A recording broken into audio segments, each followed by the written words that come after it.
भारत की अध्यक्षता में नई दिल्ली में शुरू हुआ 2 दिवसीय G20 शिखर सम्मेलन। प्रधानमंत्री नरेंद्र मोदी ने कहा, विश्वास के संकट से गुजर रही है दुनिया, इस चुनौती से निपटने में सहायक होगा मौजूदा सम्मेलन। G20 शिखर सम्मेलन में शामिल विदेशी मेहमानों का गर्मजोशी से किया स्वागत। भारत मंडपम में प्रधानमंत्री नरेंद्र मोदी की वैश्विक नेताओं की अगुवाई।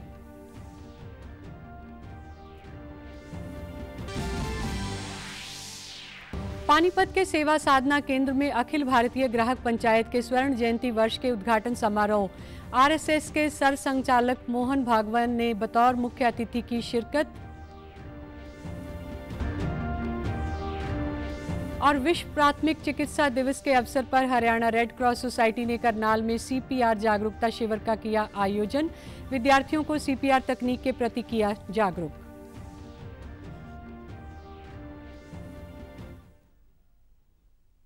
नमस्कार, मैं जगजीत कौर। अब समाचार विस्तार से। नई दिल्ली में 2 दिवसीय G20 शिखर सम्मेलन आज से शुरू हो गया है। सम्मेलन में पहुंचे सभी विदेशी राष्ट्राध्यक्षों और प्रतिनिधियों का प्रगति मैदान स्थित भारत मंडपम में पहुंचने पर प्रधानमंत्री नरेंद्र मोदी ने जोरदार स्वागत किया। G20 देशों के बीच यह 18वां शिखर सम्मेलन हो रहा है। भारत मंडपम में स्वागत कार्यक्रम के लिए जो मंच तैयार किया गया, उसके पीछे कोणार्क का चक्र की तस्वीर लगाई गई है। सम्मेलन में अमेरिकी राष्ट्रपति जो बाइडेन, ब्रिटेन के प्रधानमंत्री ऋषि सुनाक, जापान के प्रधानमंत्री, कनाडा के प्रधानमंत्री जस्टिन ट्रूडो और ऑस्ट्रेलिया के प्रधानमंत्री सहित विश्व के कई अन्य नेता शामिल हैं। खाद्य और ऊर्जा सुरक्षा से लेकर स्वच्छ ऊर्जा व जलवायु परिवर्तन जैसे तमाम मुद्दों पर सम्मेलन में विस्तार से चर्चा हो रही है। भारत G20 की अध्यक्षता का पूरा लाभ उठाते हुए वैश्विक शक्ति के रूप में स्थापित हो रहा है और अनेक विकासशील देशों की आशाओं और आकांक्षाओं का केंद्र बिंदु भी बन गया है। भारत की G20 अध्यक्षता में मुख्य प्राथमिकताओं में सतत विकास के लक्ष्य और जलवायु परिवर्तन की चुनौतियां भी शामिल हैं। भारत की अध्यक्षता में 18वें G20 शिखर सम्मेलन का आगाज हो चुका है। इस मौके पर प्रधानमंत्री नरेंद्र मोदी ने विश्व के बड़े नेताओं का भारत मंडपम में स्वागत किया। अपने शुरुआती संबोधन में पीएम मोदी ने G20 के मंच से सबको साथ लेकर चलने की बात कही। एक अर्थ के नाम से आयोजित पहले सत्र में सबका साथ सबका विकास का मंत्र दुनिया के नेताओं के साथ पीएम मोदी ने साझा किया। प्रधानमंत्री ने G20 शिखर सम्मेलन की औपचारिक शुरुआत की घोषणा की और कहा कि सदस्य देशों को एक दूसरे पर विश्वास होना चाहिए। प्रधानमंत्री ने कहा कि कोविड-19 में हमने आपस में भरोसा किया और विजय पाई। आपस में भरोसा हो तो कोई संकट भी नहीं टिक सकता। कोविड-19 के बाद विश्व में एक बहुत बड़ा संकट विश्वास के अभाव का आया है। युद्ध ने इस ट्रस्ट डेफिसिट को और गहरा किया है। जब हम कोविड को हरा सकते हैं तो हम आपसी विश्वास पर आए इस संकट पर भी विजय प्राप्त कर सकते हैं। विश्व के 20 बड़े सदस्य देशों में अब अफ्रीकन संघ का प्रवेश भी हो गया है। प्रधानमंत्री के आमंत्रण के बाद अफ्रीकी संघ के अध्यक्ष ने रथाई सदस्य बनने पर अपना स्थान ग्रहण किया। सहमति से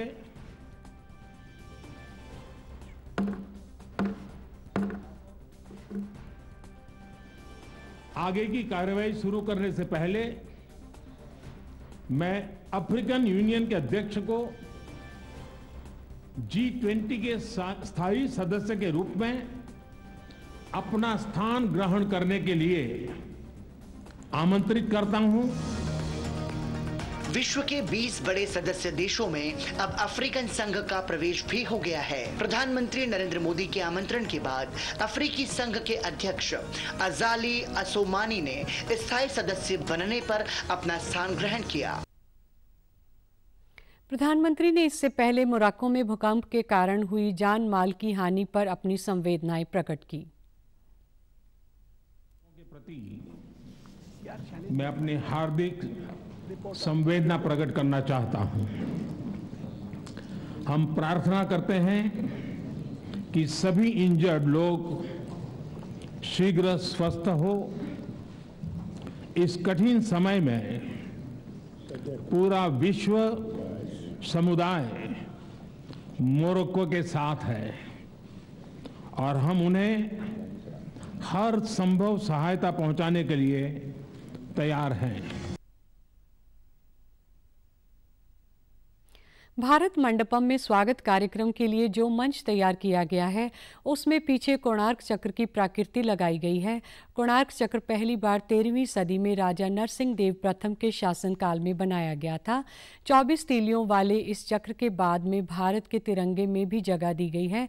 यह चक्र भारत के प्राचीन ज्ञान, यहाँ की सभ्यता और स्थापत्य कला को दर्शाता है। कहा जाता है कि कोणार्क चक्र के घूमने की तुलना काल चक्र से की जाती है और इसे आगे बढ़ने और बदलाव के प्रतीक के तौर पर देखा जाता है। प्रधानमंत्री ने G20 शिखर सम्मेलन में अपने संबोधन के दौरान कहा कि विश्वास से संकट को मिलकर दूर करना होगा।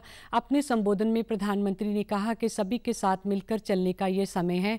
उन्होंने कहा कि मौजूदा समय दुनिया को दिशा देने का समय है। प्रधानमंत्री ने अपने संबोधन में कहा कि हर दायित्व को निभाते हुए हमें आगे बढ़ना है। प्रधानमंत्री ने कहा कि वर्षों पुरानी चुनौतियां नए समाधान मांग रही हैं, अब नए समाधान की ज़रूरत है। और उन्होंने आगे कहा कि पूरा विश्व नए समाधान मांग रहा है। यह नए समाधान का समय है। भावी पीढ़ियों के लिए चुनौतियों को ठोस समाधान ढूंढना होगा। उन्होंने कहा कि 21वीं सदी का समय दुनिया को नई दिशा देने का समय है। भारत की G20 की अध्यक्षता समावेशन का प्रतीक है। अविश्वास के संकट को मिलकर दूर करना होगा। सभी के साथ मिलकर चलने का ये समय है। उन्होंने कहा कि मौजूदा समय दुनिया को दिशा देने का समय है। हर दायित्व को निभाते हुए आगे बढ़ने का समय है। राजधानी दिल्ली में आयोजित हो रहे G20 शिखर सम्मेलन के सिलसिले में राष्ट्रपति द्रौपदी मुर्मू आज रात एक विशेष रात्रि भोज का आयोजन कर रही हैं। भारत मंडपम में दिए जा रहे इस विशेष रात्रि भोज के लिए विदेशी मेहमानों को निमंत्रण दिया गया है। इससे पहले आज राष्ट्रपति ने सोशल मीडिया प्लेटफॉर्म पर X पर लिखा कि नई दिल्ली में 18वें G20 शिखर सम्मेलन में भाग लेने वाले G20 देशों के सभी प्रतिनिधि मंडलों के प्रमुखों, अतिथि देशों और अंतर्राष्ट्रीय संगठनों को हार्दिक स्वागत है। भारत की G20 थीम वसुधैव कुटुंबकम, एक पृथ्वी, एक परिवार, एक भविष्य, टिकाऊ, समावेशी और मानव केंद्रित विकास के लिए एक वैश्विक रोड मैप है। मैं G20 शिखर सम्मेलन के प्रतिभागियों को इस दृष्टिकोण को साकार करने की दिशा में उनके प्रयासों की सफलता की कामना करती हूँ। नई दिल्ली में भारत मंडपम में G20 नेताओं के शिखर सम्मेलन के हिस्से के रूप में शिल्प बाजार में पारंपरिक आदिवासी कलाकृतियां, पेंटिंग, मिट्टी के बर्तन, वस्त्र, जैविक उत्पाद और बहुत कुछ शामिल है और इसकी एक विस्तृत श्रृंखला प्रस्तुत की गई है। हमारे संवाददाता ने भारत G20 समन्वयक हर्षवर्धन सिंगला से खास बातचीत की। में घूम रहे हैं और यहाँ पे हर एक स्टेट का अपना अपना स्पेशल चीज शोकेस किया जा रहा है। फोकस नॉर्थ ईस्ट पे बहुत ज्यादा है ना सर? हाँ, नहीं, सभी राज्यों पे है और एक नॉर्थ ईस्ट के जितने भी राज्य हैं एक जगह हैं, वो ग्रुप्ड हैं, तो इसीलिए आप देख रहे हैं कि ये मेघालय के हैं और यहाँ पे भी काफ़ी बैम्बू और दूसरे प्रोडक्ट्स के प्रदर्शन हो रहा है। सस्टेनेबल लिविंग पे बहुत ज़्यादा जोर दिया जा रहा है। बिल्कुल, हमारा भी प्राथमिकताएं में G20 के जो भारत की प्राथमिकताएं हैं उसमें भी सस्टेनेबल डेवलपमेंट, सस्टेनेबल कंजम्पशन और आपने देखा होगा लाइफस्टाइल फॉर सस्टेनेबल एनवायरनमेंट जो प्रधानमंत्री के जो विजन था उसका हम प्रैक्टिकल डेमोन्स्ट्रेशन भी यहाँ दे रहे हैं। डिजिटल इकोनॉमी पे बहुत ज़्यादा जोर दिया। यहाँ पे आप किसी भी स्कैन कीजिए QR कोड को, आप पेमेंट कर सकते हैं। तो जैसे मैंने बताया, यहाँ पे एंट्रेंस पे एक RBI का इनोवेशन हब है जहाँ पे सेंट्रल बैंक डिजिटल करेंसी का प्रदर्शन हो रहा है। ये नया स्कीम है, पायलट स्कीम, और इससे जितना भी हमारे अंतर्राष्ट्रीय डेलीगेट्स हैं या मीडिया के हैं जिनके बैंक अकाउंट्स नहीं होंगे इंडिया में, उनका भी मोबाइल वॉलेट में पैसा डाला जा सकता है और ये फॉरेन एक्सचेंज काउंटर से भी पैसा एक्सचेंज करके यहाँ पे जितने भी काउंटर्स हैं यहाँ पे QR कोड होगा। आपका QR कोड यहाँ पे है। जी बिल्कुल, यहाँ पे QR कोड है सर। हाँ, तो यहाँ से पेमेंट आराम से किया सकती है और यहाँ पे बहुत organic food and everything is there sir. Correct. So technology, culture, handicrafts, इसका सबका रिप्रेजेंटेशन यहाँ पे होगा। पानीपत के स्मालखापट्टी कल्याण स्थित सेवा साधना केंद्र में आज अखिल भारतीय ग्राहक पंचायत के स्वर्ण जयंती वर्ष उद्घाटन समारोह का आयोजन किया गया। राष्ट्रीय स्वयंसेवक संघ के सर संघचालक मोहन भागवत ने बतौर मुख्य अतिथि शिरकत करते हुए कार्यक्रम का विधिवत शुभारंभ किया। केंद्रीय उपभोक्ता कल्याण राज्य मंत्री अश्विनी चौबे ने कार्यक्रम में विशिष्ट अतिथि के रूप में शामिल हुए। इस मौके पर ग्राहक हित के लिए एक पुस्तक का और एक मोबाइल ऐप का भी विमोचन किया गया। अपने संबोधन में राष्ट्रीय स्वयंसेवक संघ के सर संघचालक ने कहा कि संगठन के 50 वर्ष पूरे होने के कारण हम इसे स्वर्ण जयंती वर्ष कह रहे हैं। ग्राहक को लेकर संपूर्ण अर्थ जगत का चिंतन करने वाला ग्राहक पंचायत पहला संगठन है और सरकार को भी ग्राहक हित का कार्य में महत्वपूर्ण सहयोग दिया है। जब तक हम समाज स्वयं नहीं होते तब तक हमें अपने कार्यों का समुचित लाभ नहीं मिलेगा। अगले वर्षों की हमारी चरणबद्ध योजना होनी चाहिए। ग्राहक पंचायत संगठन का छोटे से छोटा कार्यकर्ता जितना मजबूत होगा, ग्राहक पंचायत उतनी ही मजबूत होगी। वैसे आर्थिक दृष्टि से भी सभी प्रकार के स्तर भारत में मिलते हैं, तो उनका विचार करते हुए एक पूरा ग्राहक दर्शक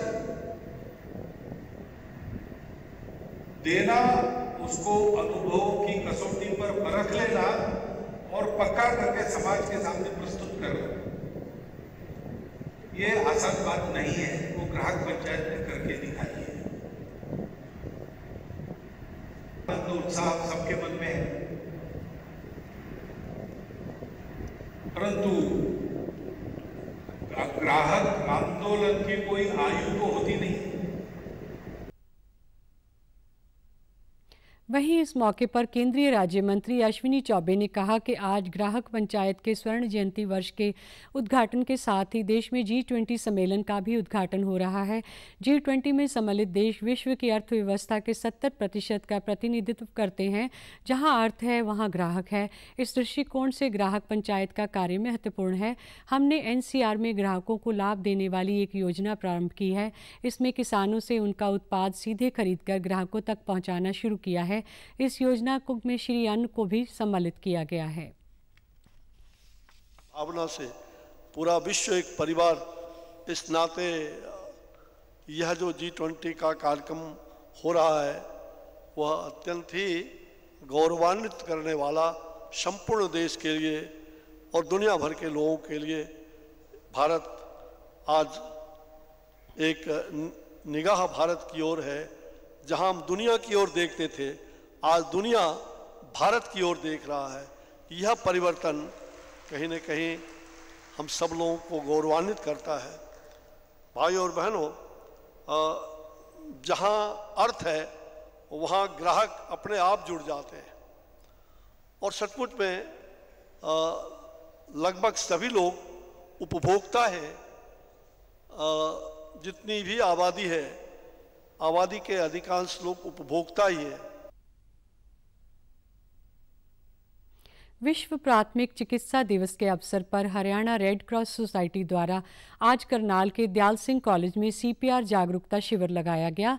इस राज्य स्तरीय कार्यक्रम में शामिल हरियाणा रेड क्रॉस सोसाइटी के प्रदेश महासचिव डॉक्टर मुकेश अग्रवाल ने कहा कि आज विद्यार्थियों को CPR तकनीक के बारे में जानकारी दी गई है ताकि आपातकालीन में किसी व्यक्ति की जान बचाई जा सके। उन्होंने कहा कि हार्ट अटैक आने पर शुरुआत के 4-5 मिनट बहुत महत्वपूर्ण होते हैं।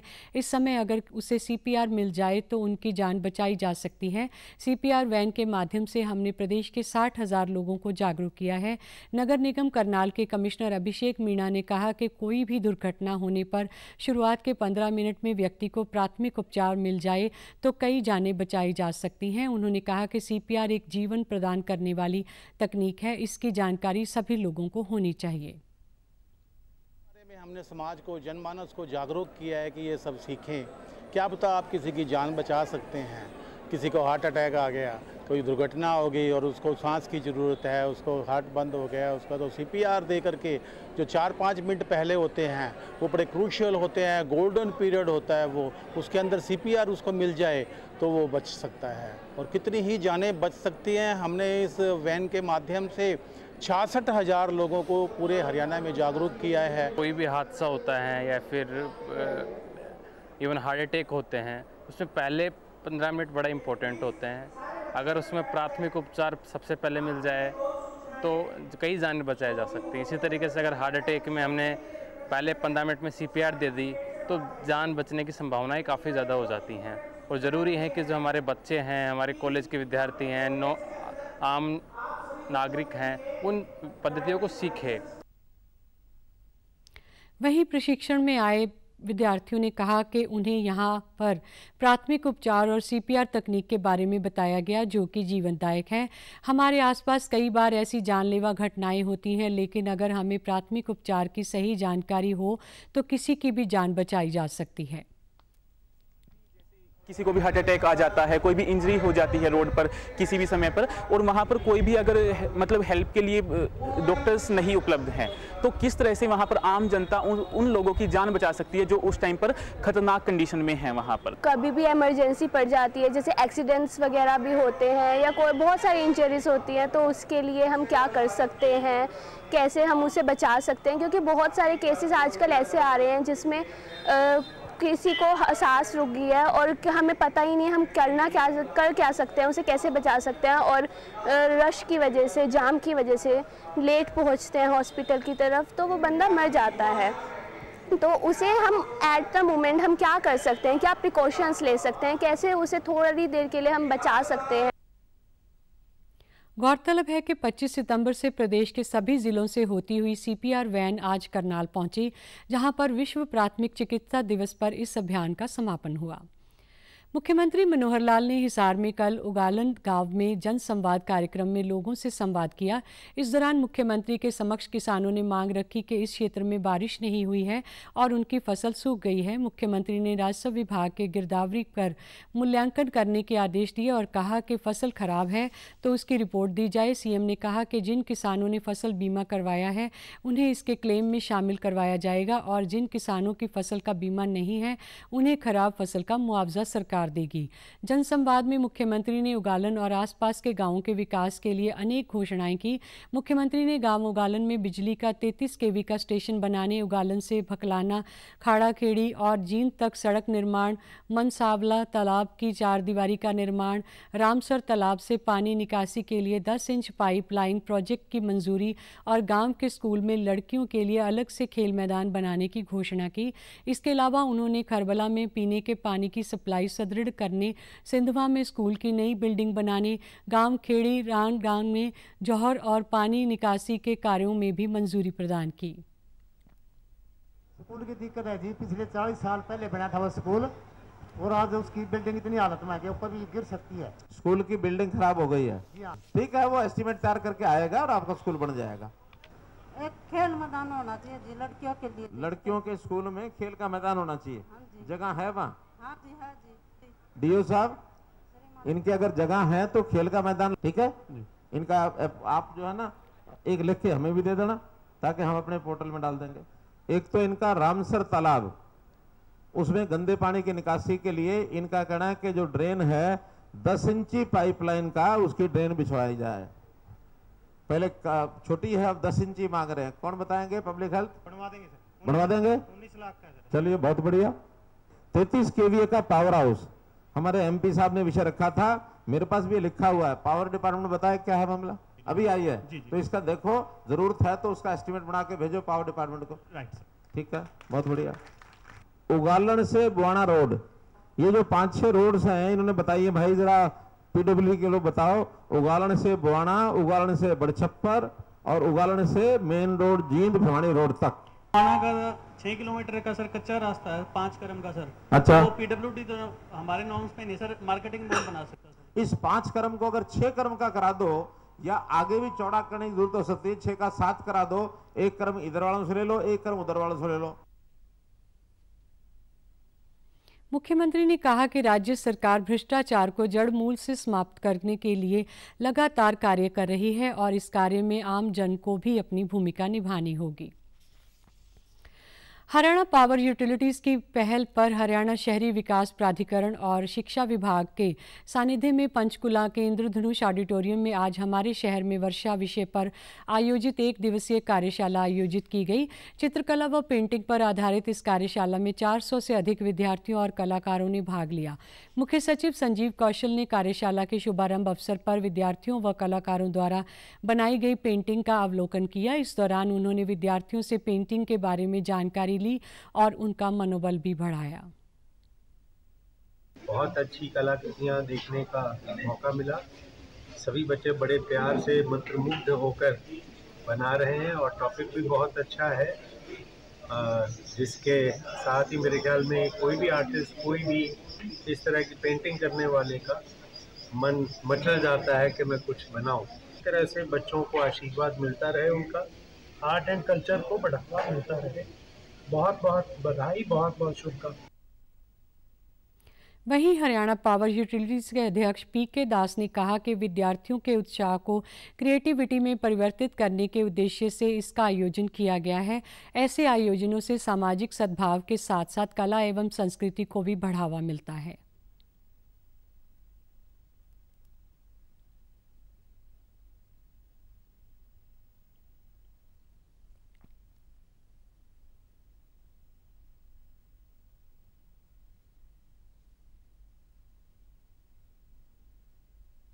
दिव्यांग विद्यार्थी रहनुमा ने बताया कि वह अपनी बहन से प्रेरणा लेकर कला के क्षेत्र में आगे बढ़ रही है। रहनुमा के दोनों हाथ नहीं हैं और वह अपने पैर से ही पेंटिंग करती है। रहनुमा के शिक्षकों ने बताया कि रहनुमा हर तरह की पेंटिंग बनाने में उत्सुक रहती है और यह हम सबके लिए भी प्रेरणा का स्रोत है।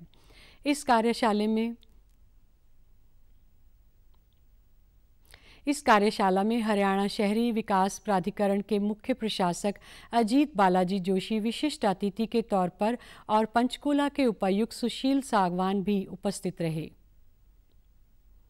हिरसा में महिला एवं बाल विकास विभाग की ओर से पोषण माह अभियान के तहत आज गांव जगमाल वाली व गदराना में आंगनवाड़ी केंद्रों में जागरूकता कार्यक्रमों का आयोजन किया गया।